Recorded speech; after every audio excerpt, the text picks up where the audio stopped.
नमस्कार दोस्तों अगर आप भी पंजाब किंग और कोलकाता नाइट राइडर्स के बीच खेले गए टाटा आईपीएल के 44वें एवं सबसे रोमांचक महामुकाबले को देखने के बाद खुश हैं, तो हमारी इस वीडियो को एक लाइक जरूर कीजिए। आज हमारी इस वीडियो का लाइक टारगेट सिर्फ 400 लाइक है, तो दिल से लाइक करना नहीं भूलिए। दोस्तों, आईपीएल के 44वां एवं सबसे रोमांचक सांसों को रोक देने वाला महामुकाबला आज टाटा आईपीएल के इतिहास की दो सबसे खतरनाक टीमों के बीच खेला गया, जहां पर आज श्रेयस अय्यर की कप्तानी वाली पंजाब किंग के सामने अजिंक्य रहाणे की कप्तानी वाली कोलकाता नाइट राइडर्स की team Eden gardens stadium Kolkata के होम ग्राउंड पर मौजूद थी। लेकिन उससे पहले आपको क्या लगता है, इस बार आईपीएल की ट्रॉफी कौन जीतेगा? आप खुद नीचे कमेंट करके जरूर बताइए। ईडन गार्डन के मैदान पर कोलकाता नाइट राइडर्स और पंजाब किंग्स के बीच एक ऐसा मुकाबला खेला गया जिसको देखकर पूरे क्रिकेट जगत में टहलका मच गया। जी हाँ दोस्तों, इस मुकाबले में पंजाब की टीम ने टॉस जीतकर बल्लेबाजी करने का फैसला किया था,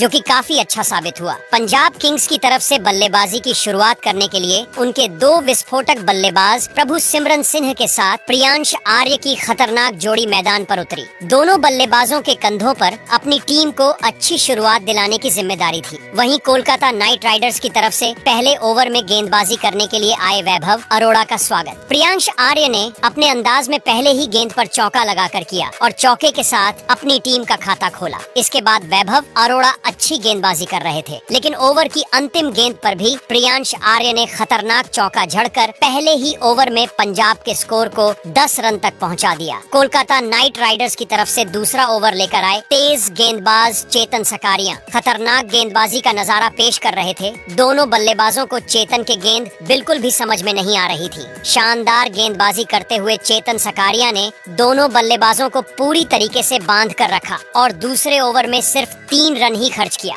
2 ओवर की समाप्ति के बाद पंजाब किंग्स का स्कोर 13 रन बन पाया। कोलकाता की तरफ से दूसरे ओवर में गेंदबाजी करने के लिए विकेट की तलाश में वैभव अरोड़ा आए। ओवर की चौथी गेंद पर प्रियांश आर्य ने जबरदस्त चौका लगाकर पंजाब के स्कोर को रॉकेट की रफ्तार से आगे बढ़ाया। इसके बाद भी प्रियांश का बल्ला रुकने का नाम नहीं लिया और तीसरे ओवर की आखिरी गेंद पर भी सनसनाता हुआ है। चौका लगाकर 3 ओवर में पंजाब किंग्स के स्कोर को 25 रनों तक पहुंचा दिया। चौथे ओवर में कोलकाता के कप्तान अजिंक्य रहाणे ने एक बार फिर से चेतन सकारिया पर भरोसा जताया, लेकिन इस बार दोनों बल्लेबाजों ने मिलकर उनकी जमकर कुटाई कर दी। चौथे ओवर की दूसरी ही गेंद पर प्रियांश ने शानदार चौका लगाया। फिर प्रभु सिमरन ने चौथी गेंद पर गगनचुंबी छक्का लगाकर चेतन को घुटने टेकने के लिए मजबूर कर दिया। फिर चौथे ओवर की आखिरी गेंद पर प्रियांश आर्य ने खतरनाक चौका लगाकर चेतन सकारिया की धज्जियां उड़ा डाली। दोनों बल्लेबाजों ने मिलकर चौथे ओवर से 18 रन बटोर ली। 4 ओवर की समाप्ति के बाद पंजाब किंग्स का स्कोर बिना किसी विकेट के नुकसान पर 43 रनों तक पहुंच गया। 5वें ओवर में कोलकाता के कप्तान अजिंक्य रहाणे ने गेंदबाजी में बड़ा बदलाव किया और गेंदबाजी करने के लिए हर्षित राणा को बुला लिया, जिनका स्वागत प्रभु सिमरन सिंह ने पहले ही गेंद पर चौका लगाकर किया। तीसरी गेंद पर सनसनाता हुआ छक्का लगाकर अपनी टीम के स्कोर को रॉकेट की रफ्तार से आगे बढ़ाया। दोनों बल्लेबाजों ने मिलकर 5वें ओवर से 11 रन जोड़ लिए। 5 ओवर की समाप्ति के बाद पंजाब किंग्स का स्कोर 54 रनों तक पहुंच गया। पावर प्ले के अंतिम ओवर में भी कोलकाता की गेंदबाजी में बदलाव देखने को मिला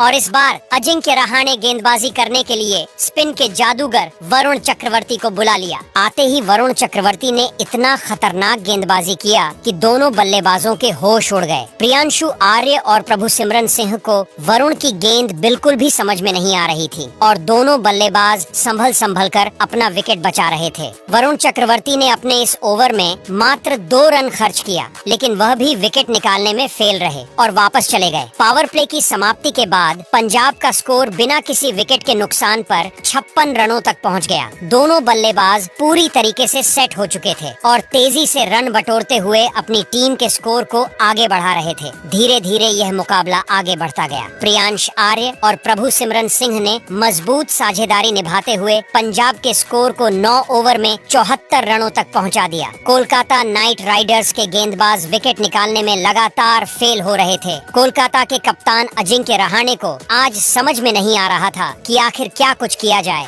10वें ओवर में अजिंक्य रहाणे ने विकेट की तलाश में गेंदबाजी करने के लिए हर्षित राणा को भेजा, लेकिन इस बार तो प्रियांश आर्य ने अपना असली रूप दिखा दिया। हर्षित राणा के इस ओवर में प्रियांश ने चौकों और छक्के की बारिश कर दिया। सबसे पहले तीसरी गेंद पर प्रियांश ने जबरदस्त चौका लगाया। इसके बाद चौथी गेंद पर गगन गगनचुंबी छक्का लगाते हुए पंजाब किंग्स के स्कोर को रॉकेट की रफ्तार से आगे बढ़ाया। इसी के साथ प्रियांश अपने अर्धशतक के भी बेहद करीब पहुंच गए। आगे भी प्रियांश का बल्ला रुकने का नाम नहीं लिया और पांचवी गेंद को भी चौके में तब्दील कर मात्र 27 गेंदों में अपना तूफानी अर्धशतक भी ठोक दिया। हर्षित राणा का यह ओवर कोलकाता नाइट राइडर्स के लिए काफी महंगा साबित हुआ और उन्होंने अपने इस ओवर से 16 रन खर्च कर दिए। 10 ओवर की समाप्ति के बाद पंजाब किंग्स का स्कोर बिना किसी विकेट के नुकसान पर 90 रनों तक पहुंच गया। कोलकाता की तरफ से 11वां ओवर लेकर आए सुनील नारायण के ओवर में दोनों बल्लेबाजों ने सिंगल और डबल न लेकर सिर्फ गगनचुंबी छक्के की बारिश कर दी। सबसे पहले 11वें ओवर की पहली गेंद पर प्रियांशु ने जबरदस्त छक्का लगाकर अपनी टीम के स्कोर को रॉकेट की रफ्तार से आगे बढ़ाया। फिर तीसरी गेंद पर प्रभु सिमरन सिंह ने लेग स्टंप के ऊपर से खतरनाक छक्का जड़ दिया। इसके बाद भी पर अब सिमरन सिंह का तूफान जारी रहा और 11वें ओवर की आखिरी गेंद को भी प्रभु सिमरन ने सनसनाता हुआ छक्का लगाकर सुनील नारायण को खून के आंसू रोने के लिए मजबूर कर दिया। सुनील नारायण ने 11वें ओवर से 22 रन खर्च करने के बावजूद विकेट नहीं निकाल सके।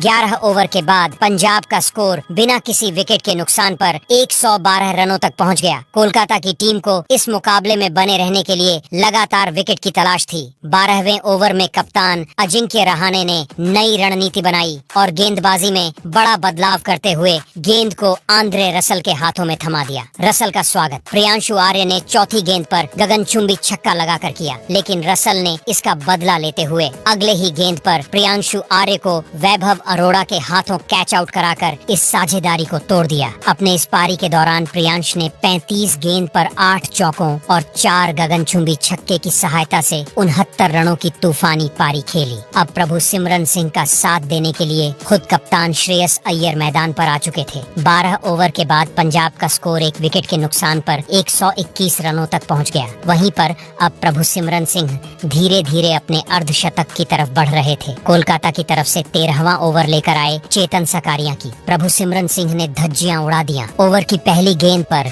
प्रभु सिमरन ने जबरदस्त चौका जड़कर अपना अर्धशतक पूरा किया। फिर अगली गेंद को भी चौके में तब्दील कर दिया। इसके बाद भी उनका बल्ला रुकने का नाम नहीं लिया और चौथी गेंद पर खतरनाक लगाकर कोलकाता नाइट राइडर्स की सारी रणनीतियों पर पानी फेर दिया। इसके बाद 14वें ओवर में भी प्रभु सिमरन सिंह का तूफान जारी रहा। 14वें ओवर में वरुण चक्रवर्ती की पहले ही गेंद पर प्रभु सिमरन ने चौका लगाया। फिर तीसरी गेंद को भी चौके में तब्दील किया। चौथी पर डीप मिड विकेट के ऊपर से सनसनाता हुआ छक्का लगा दिया। इसके बाद भी उनका बल्ला रुकने का नाम नहीं लिया और 5वीं गेंद पर भी चौका लगाकर पंजाब के स्कोर को 158 रनों तक पहुंचा दिया। तभी 15वें ओवर में खतरनाक गेंदबाजी करते हुए वैभव अरोड़ा ने प्रभु सिमरन सिंह को अपना शिकार बनाया और उन्हें पवेलियन का रास्ता दिखा दिया। प्रभु सिमरन सिंह को 83 रन बनाकर वापस लौटना पड़ा और वह अपने शतक से चूक गए। अब श्रेयस अय्यर का साथ देने के लिए ग्लेन मैक्सवेल आ चुके थे। इस तरीके से पंजाब के तेजी से बढ़ते हुए स्कोर पर कोलकाता के गेंदबाजों ने ब्रेक लगा दिया। 15 ओवर के बाद पंजाब का स्कोर 2 विकेट के नुकसान पर 161 रन बना पाया। 16वें ओवर में शानदार गेंदबाजी करते हुए सुनील नारायण ने मात्र 6 रन ही बनने दिया। 17वें ओवर में विकेट की तलाश में गेंदबाजी करने के लिए आए वरुण चक्रवर्ती की तीसरी गेंद पर ग्लेन मैक्सवेल ने चौका लगाया, लेकिन अगली ही गेंद पर मैक्सवेल अपना विकेट वरुण को देकर चले गए। मैक्सवेल अपनी टीम के लिए 7 रनों का योगदान ही दे सके, लेकिन श्रेयस अय्यर अभी भी मैदान पर डटे हुए थे और उनके साथ देने के लिए मार्को जसन आ चुके थे। 17 ओवर के बाद पंजाब का स्कोर 3 विकेट के नुकसान पर 174 रनों तक पहुंच गया। कोलकाता की तरफ से 18वां ओवर लेकर आए आंद्रे रसेल दोनों बल्लेबाजों को खूब परेशान कर रहे थे, लेकिन ओवर की आखिरी गेंद पर श्रेयस अय्यर ने गगनचुंबी छक्का लगाकर आंद्रे रसेल की बखिया उधेड़ दिया। 18 ओवर के बाद पंजाब का स्कोर 10 विकेट के नुकसान पर 184 रनों तक पहुंच गया। 19वें ओवर में अजिंक्य रहाणे गेंद को वैभव अरोड़ा के हाथों में थमाया। शानदार गेंदबाजी करते हुए वैभव ने तीसरी गेंद पर मार्को जसन को वेंकटेश अय्यर के हाथों कैच कराकर पवेलियन का रास्ता दिखा दिया। अब श्रेयस अय्यर का साथ देने के लिए जोश इंग्लिश मैदान पर आ चुके थे। आते ही जोश इंग्लिश ने अपने अंदाज में चौका जड़ दिया। फिर 19वें ओवर की आखिरी गेंद पर अय्यर ने भी सनसनाता हुआ चौका लगाकर 19 ओवर में पंजाब के स्कोर को 193 रनों तक पहुंचा दिया। अंतिम ओवर में कप्तान अजिंक्य रहाणे ने गेंदबाजी करने के लिए आंद्रे रसेल को भेजा। पहली 4 गेंद पर दोनों बल्लेबाजों को सिर्फ सिंगल ही मिल पाया। 5वीं गेंद पर जोश इंग्लिश ने जबरदस्त चौका लगाकर पंजाब के स्कोर को 200 रनों के पार पहुंचा दिया। आखिरी गेंद पर इंग्लिश को एक भी रन नहीं मिल पाया। इस तरीके से पंजाब की टीम ने कोलकाता नाइट राइडर्स के सामने 211 रनों का पहाड़ जैसा स्कोर खड़ा कर दिया। पंजाब की तरफ से सबसे ज्यादा 83 रन प्रभु सिमरन सिंह ने बनाए। इस मैच में दोस्तों केकेआर की तरफ से वैभव अरोड़ा को 2 विकेट हाथ लगी थी, तो वरुण चक्रवर्ती और रसल ने भी एक विकेट लिया। अब दोस्तों यह मैच जीतने के लिए केकेआर को 202 रन बनाने थे। और दोस्तों जब इसके बाद केकेआर की टीम टारगेट का पीछा करने उतरी तो इस मैच में सुनील नारायण और गुलबाज उतरे थे, लेकिन 1 ओवर बाद ही यहाँ पर बारिश होने लग गई और दोस्तों केकेआर की टीम ने 7 रन बनाए थे और दोस्तों इसके बाद बारिश नहीं रुकी। इस वजह से दोस्तों इस मैच को ड्रॉ करना पड़ गया। यानी कि दोस्तों दोनों ही टीमों को इस मैच के बाद एक पॉइंट मिल चुका है और दोस्तों यह मुकाबला ड्रॉ हो गया इन दोनों टीमों के बीच बारिश की वजह से। दोस्तों पंजाब और कोलकाता की टीम के बीच आईपीएल का 84वां मैच ड्रॉ हो जाने के बाद पॉइंट्स टेबल में अब कौन सी टीम के कितने % चांस रह गए हैं और कौन सी टीम अब प्ले ऑन एफ में पहुंच सकती है। तो आइए दोस्तों वीडियो को शुरू करते हैं और जानते हैं अब किस टीम के कितने % चांस रह गए हैं प्ले ऑन में पहुंचने के। दोस्तों पॉइंट्स टेबल में एक तरफ पंजाब को फायदा हुआ तो केकेआर की हालत हो चुकी है खराब। तो आइए दोस्तों जानते हैं इस मैच के बाद अब पॉइंट्स टेबल किस तरह बदल चुका है। तो दोस्तों शुरुआत करें नंबर 10 से। तो दोस्तों नंबर 10 पे इस समय चेन्नई की टीम है। चेन्नई ने 9 में से केवल 2 मैच जीते हैं। 7 मैच चेन्नई हार चुकी है और दोस्तों चेन्नई की नेट रन रेट इन 302 है और दोस्तों उनके 4 ही पॉइंट है और चेन्नई के अब यहाँ से केवल 5 मैच बचे हैं। यानी कि दोस्तों अपने 5 मैच भी जीत जाती है तो फिर दोस्तों उनके 14 पॉइंट होंगे और 14 अंकों के साथ प्ले ऑन में पहुँचना बेहद ही मुश्किल है। ऐसे में दोस्तों चेन्नई के अब यहाँ से प्ले ऑन में जाने के चांस मात्र 5% के दिख रहे हैं। इसके बाद दोस्तों राजस्थान की टीम है।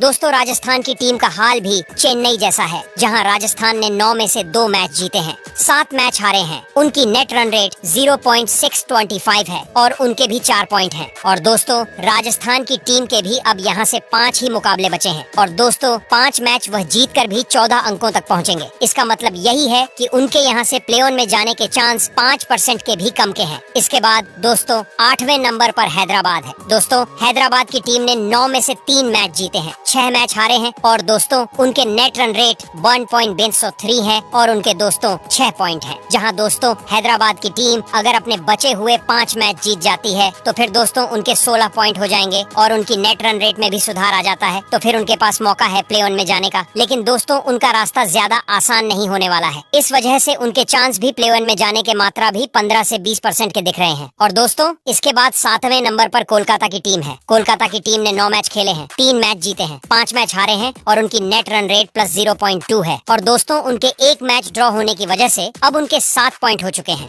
यानी कि दोस्तों कोलकाता की टीम के यहाँ से अब 5 मैच पड़े हैं और 5 मैच वो जीत जाती है तो फिर उनके 17 पॉइंट हो जाएंगे। यानी कि दोस्तों कोलकाता के पास अभी भी सारे मैच जीतकर प्ले ऑन में पहुँचने का मौका है। लेकिन दोस्तों क्या कोलकाता की टीम यहाँ से अपने सारे मुकाबले जीत पाएगी? और अगर जीत पाती है तो फिर कोलकाता की टीम जरूर क्वालिफाई कर लेगी। ऐसे में उनके पास अभी भी 50% चांस है प्ले ऑन में जाने के। इसके बाद दोस्तों 6ठे नंबर पर लखनऊ की टीम है। दोस्तों लखनऊ ने 9 में से 5 मैच जीते हैं, 4 मैच हारे हैं। उनकी नेट रन रेट 0.054 है और उनके 10 पॉइंट है। ऐसे में दोस्तों लखनऊ की टीम के पास अभी मौके पड़े हैं प्ले ऑन में पहुंचने के, लेकिन उन्हें यहाँ से कमाल का प्रदर्शन करना होगा और उनके पास अभी 60% चांस है प्ले ऑन में जाने के। इसके बाद दोस्तों 5वें नंबर पर मुंबई की टीम पहुंच चुकी है। दोस्तों मुंबई की टीम ने 9 मैच खेले हैं, 5 मैच जीते हैं, 4 मैच हारे हैं। उनकी नेट रन रेट प्लस 0.673 है और उनके 10 पॉइंट है। और दोस्तों मुंबई की टीम भी अगर यहाँ से अपने बचे हुए 5 के 5 मैच जीतती है तो फिर दोस्तों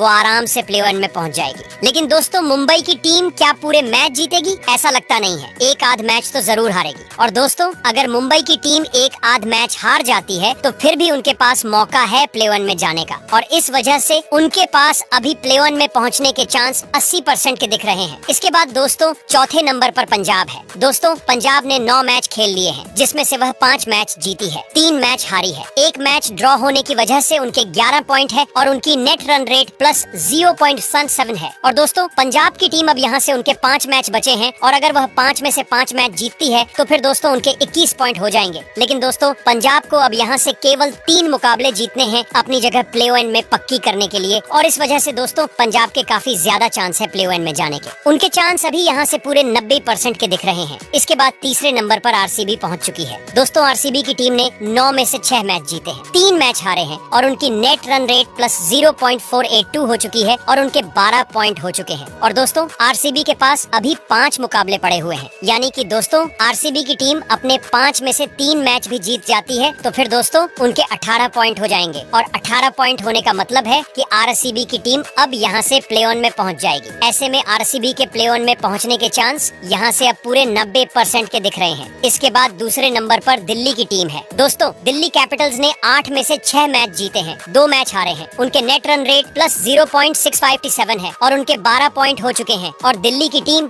कमाल का प्रदर्शन कर रही है। दिल्ली को यहाँ से केवल 2 मैच जीतने हैं और दोस्तों वो प्ले ऑन में अपनी जगह पक्की कर लेगी। लेकिन दिल्ली की टीम यहाँ से कम 3-4 मैच जीतना चाहेगी, जिससे उन्हें फाइनल में जाने के 2 मौके मिले। इसके बाद दोस्तों सबसे ऊपर गुजरात टाइटंस पहुँच चुकी है, जहाँ गुजरात की टीम ने 8 में से 6 मैच जीते हैं, केवल 2 ही मैच हारी है गुजरात और उनकी नेट रन रेट प्लस 1.14 है और उनके दोस्तों 12 पॉइंट हो चुके हैं। यानी कि दोस्तों गुजरात को अब यहाँ से केवल 2 मुकाबले जीतने हैं और दोस्तों वह प्ले ऑन में पहुँच जाएगी। लेकिन दोस्तों अब गुजरात की टीम यह सोचेगी कि वह अपनी पोजीशन पर बरकरार रहे, जिससे उन्हें फाइनल में जाने के 2 मौके मिले। ऐसे में दोस्तों यह रहाल का लेटेस्ट पॉइंट्स टेबल। ऐसे में दोस्तों इस आईपीएल में आपकी फेवरेट टीम कौन सी है? आप अपनी कीमती राय हमें नीचे कमेंट में जरूर बताएं। धन्यवाद।